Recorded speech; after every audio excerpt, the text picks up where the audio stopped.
8월 23일 저희들에게 주시는 하나님 말씀 사도행전 11장 1절로 6절까지 말씀입니다.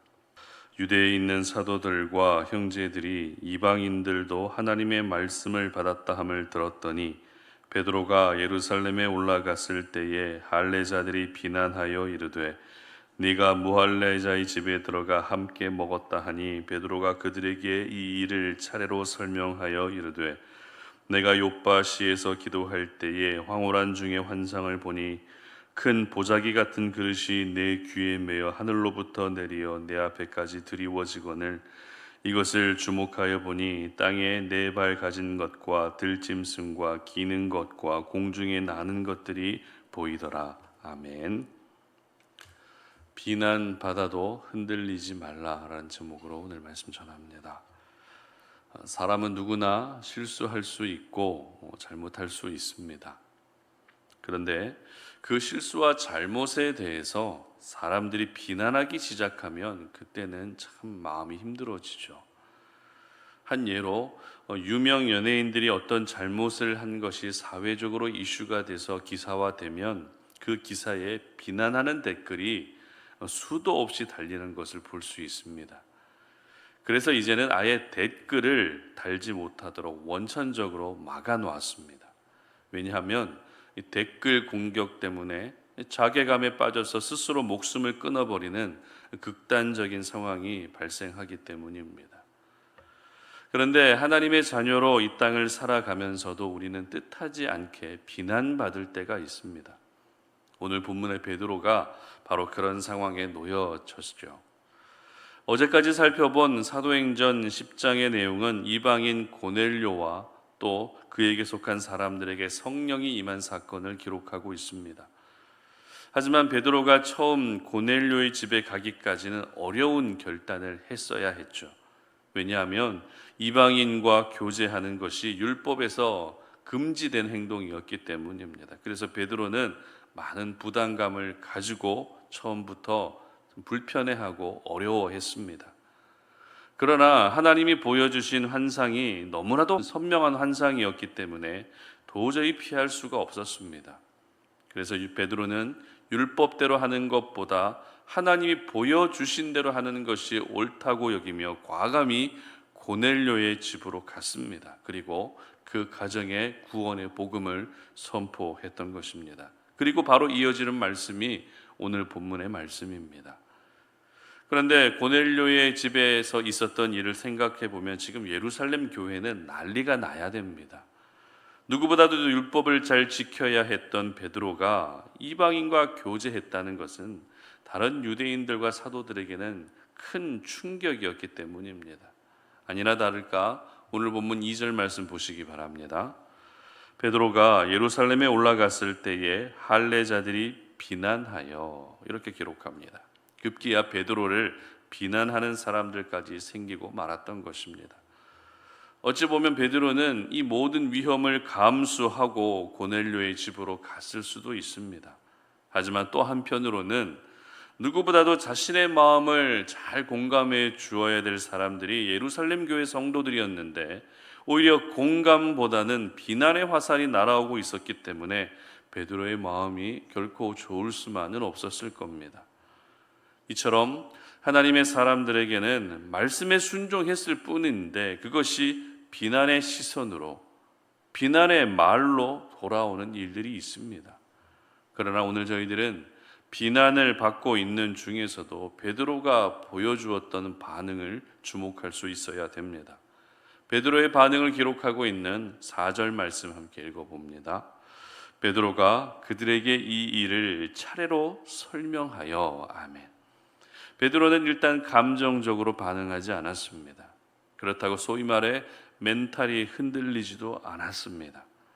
분명 정황상으로는 두려움을 느끼거나 미안한 마음을 갖거나 주눅드는 것이 맞지만 베드로는 굉장히 침착한 모습을 보이고 있었다는 것입니다. 여러분, 우리가 알고 있는 베드로의 성격을 생각하면 지금 이 상황에서 어떻게 나오는 것이 더 자연스럽겠습니까? 자신을 비난하는 사람들에게 오히려 몇 배로 되갚아 주거나 너희들의 생각이 어리석고 잘못된 것이라고 큰 소리로 책망하고 지적하는 것이 더 어울리지 않겠습니까? 하지만 성령을 받은 베드로는 이와 같은 부분에 있어서도 예전과는 전혀 다른 모습을 보이고 있었던 것입니다.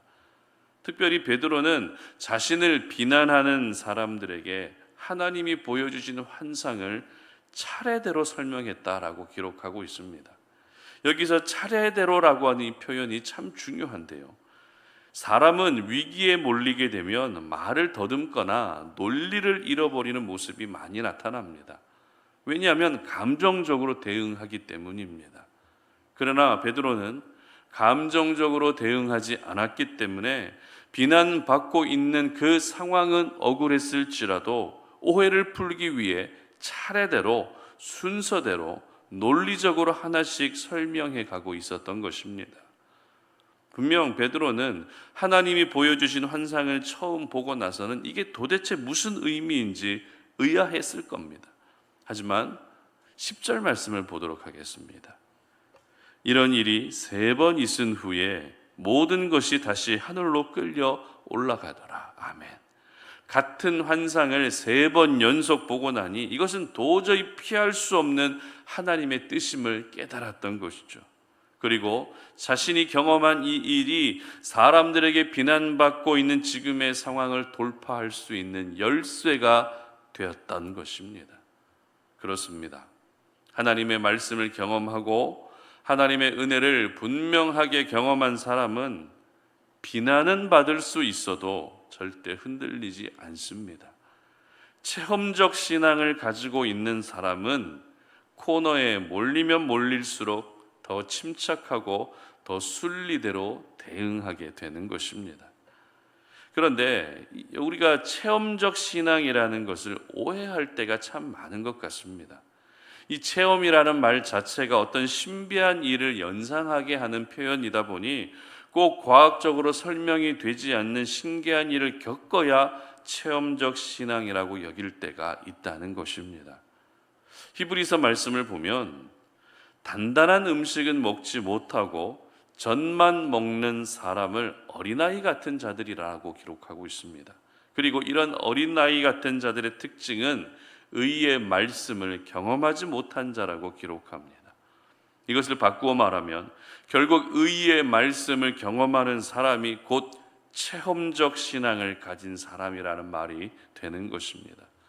머리로만 알고 있는 말씀이 아니라 그 말씀이 삶 속에서 어떻게 이루어지는지를 경험하고 내가 알고 있고 내가 암송하고 있는 그 말씀이 삶의 현장에서 어떻게 실현되는지를 경험하는 것이 바로 진정한 체험적 신앙인 것입니다. 그래도 참 다행인 것은 베드로가 차례대로 설명해 준 이야기를 듣고 나서 사람들의 반응입니다. 18절 말씀 보도록 합니다. 그들이 이 말을 듣고 잠잠하여 하나님께 영광을 돌려 이르되 그러면 하나님께서 이방인에게도 생명 얻는 회개를 주셨도다 하니라. 아멘. 처음에는 베드로를 그렇게 비난하던 사람들이 드디어 이방인에게도 하나님의 은혜를 베푸신다는 사실을 받아들이게 됩니다. 이로써 초대교회는 유대인들만의 교회에서 이제는 이방인들까지 한 가족이 되는 교회로 더욱더 성장할 수 있게 됐던 것입니다. 특별히 베드로를 비난하던 사람들이 베드로의 말을 듣고 나서 생각이 바뀔 수 있었던 것은 그들도 역시 성령을 받은 사람들이기 때문입니다. 성령을 받은 사람들도 얼마든지 실수할 수 있습니다. 하지만 성령을 받은 사람들은 무엇이 옳고 그른지를 정확하게 분별할 수 있습니다. 왜냐하면 분별은 내가 하는 것이 아니라 성령 하나님께서 하시기 때문입니다. 오늘 본문에 기록된 이 사건은 초대교회가 심각하게 분열될 수 있는 위기이기도 했습니다. 처음 헬라파 유대인들과 히브리파 유대인들 사이에 있었던 갈등과는 또 다른 갈등이 지금 예루살렘 교회에 찾아왔지만 예루살렘 교회의 지도자였던 베드로의 참을성이 이 위기를 피해갈 수 있게 했던 것입니다. 그러므로 오늘 저희들은 하나님의 사람으로 이 땅을 살아가면서 믿음 안에서 받게 되는 고난의 상황 가운데서도 절대 흔들릴 필요가 없다는 것을 기억할 수 있어야 됩니다. 그리고 비난을 받고 있어도 흔들리지 않도록 내 마음과 생각과 입술을 지킬 수 있어야 된다는 것을 꼭 기억하시기를 바랍니다. 비난받는 그 순간은 괴롭습니다. 하지만 비난받고 있는 중에도 흔들리지 않는다면 언젠가는 내 마음을 알아주는 순간이 찾아오게 되어 있습니다. 왜냐하면 하나님이 행하신 일은 비난받을 일이 아니라 칭찬받을 일이기 때문입니다. 베드로가 겪었던 이 일도 분명 하나님이 시켜서 한 일입니다. 만약 베드로가 하나님의 말을 어기고 이 일을 했다면 속된 말로 비난받아도 싸지만 하나님이 시키신 일을 그대로 한 것이기 때문에 베드로를 누구보다도 지켜주셔야 할 분은 바로 하나님이셨습니다.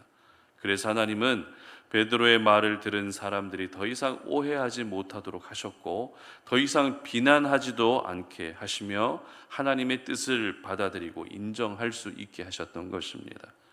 그러고 보면 믿음 안에서 받게 되는 비난과 오해는 하나님이 해결해 주셔야 무리 없이 해결될 수 있는 것 같습니다. 그러기 위해서는 비난받는 그 순간 우리가 흔들리는 것이 아니라 더 믿음을 지키고 입술을 지키고 마음을 지킬 때 하나님이 결국 해결해 주시는 것입니다.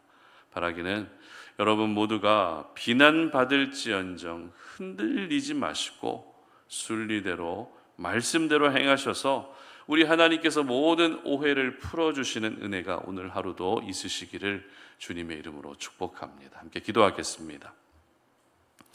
하나님 아버지, 오늘도 우리가 이 새벽에 주님 앞에 나와 주님의 거룩한 말씀을 아멘으로 받아들이며 오늘 이 하루를 시작합니다. 우리가 믿음으로 이 땅을 살아가면서 뜻하지 않은 일들 때문에 오해를 받고 비난받을 때가 있습니다. 그럴 때 우리의 마음이 참 힘들어집니다. 하나님, 그러나 비난받을지언정 우리의 마음이 흔들리거나 믿음이 흔들리는 일들은 절대로 생기지 않도록 은혜 베풀어 주시옵소서.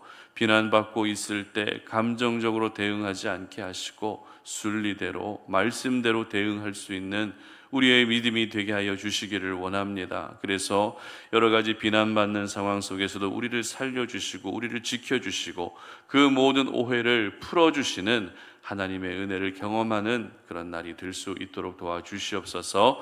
감사드리며 예수님의 이름으로 기도드립니다. 아멘.